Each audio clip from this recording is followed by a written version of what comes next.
ಅದನ್ನು ಸರಿಪಡಿಸ್ತಕ್ಕಂಥದ್ರಲ್ಲಿ ನಾವೇನಾದರೂ ವಿಫಲರಾದರೆ ಆಗ ನಮ್ಮನ್ನು ನೇರವಾಗಿ ಪ್ರಶ್ನೆ ಮಾಡಿ. ಇದನ್ನು ನಾಡಿನ ಜನತೆಗೆ ನಾನು ಹೇಳಲಿಕ್ಕೆ ಬಯಸ್ತೀನಿ.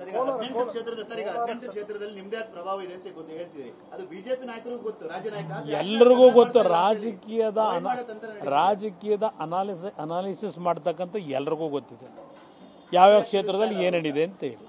ಇಲ್ಲ ಅವರಿಂದ ಗಮನಿಸಿಲ್ಲ ಅಂತೆಲ್ಲ ಗಮನಿಸ್ತಾರೆ, ಆದರೆ ಅದನ್ನು ಸರಿಯಾಗಿ ಉಪಯೋಗ ಮಾಡ್ಕೊಳ್ಳಿ ಅಂತಕ್ಕಂಥದ್ದನ್ನು ಹೇಳಲಿಕ್ಕೆ ಇವತ್ತು ಸಭೆ ಮಾಡಿದ್ದೇವೆ. ಯಾವ ಗೊಂದಲವೂ ಇಲ್ಲ. ನಾನೀಗಾಗಲೇ ಹೇಳಿದ್ದೇನೆ, 3 ಕ್ಷೇತ್ರದಲ್ಲಿ ಜನತಾದಳದ ಅಭ್ಯರ್ಥಿಗಳು ಚುನಾವಣೆ ನಿಲ್ತಾ ಇದ್ದೇವೆ. ಹಾಸನ, ಮಂಡ್ಯ ಮತ್ತೆ ಕೋಲಾರ.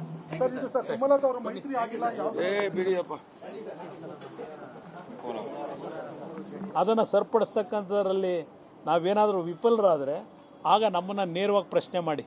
ಇದನ್ನು ನಾಡಿನ ಜನತೆಗೆ ನಾನು ಹೇಳಲಿಕ್ಕೆ ಬಯಸ್ತೀನಿ.